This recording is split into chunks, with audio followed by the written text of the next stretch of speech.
Hi, I'm Dave Bunce, Product Specialist at ISM. Today I'm going to walk you through how to set up your new ISM seat.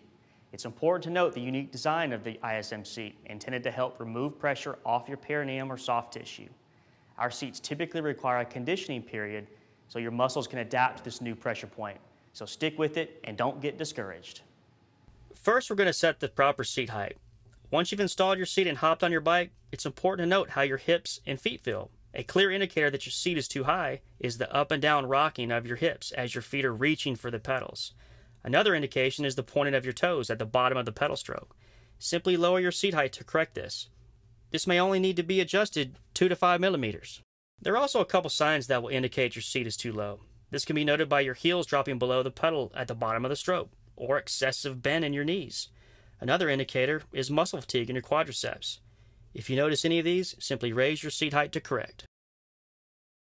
Now, some of you may have tried to take the seat height measurement from your traditional saddle, or had this information from a professional bike fit.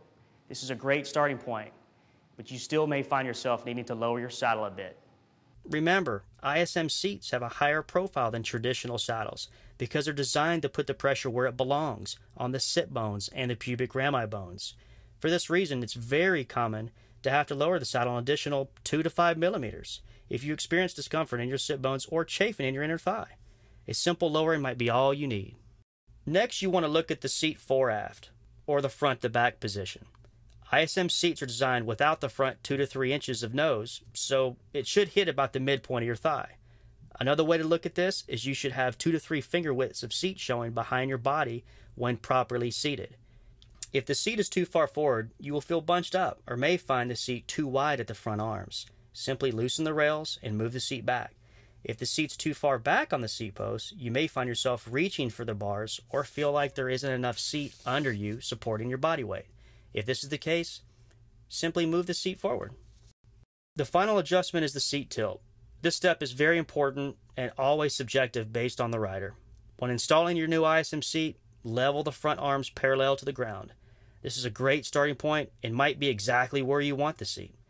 Some riders may choose to tilt the front of the seat down 1 to maybe 2 degrees. Key point to remember is to not tilt the seat too low to the point that you're feeling like you're sliding off the front of the saddle, or you're putting a lot of pressure on your hands or wrists.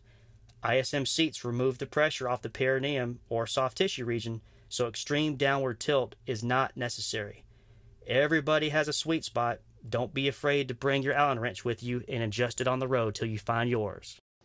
Again, please keep in mind the design of the ISM seat is to remove pressure off the perineum or soft tissue. There is a muscle conditioning period for most riders, so don't become discouraged. And always give your muscles adequate rest between rides, especially in the beginning. If you are still experiencing any issues with fitting your seat, feel free to contact us anytime. We hope you enjoy your new ISM seat, and remember, comfort counts.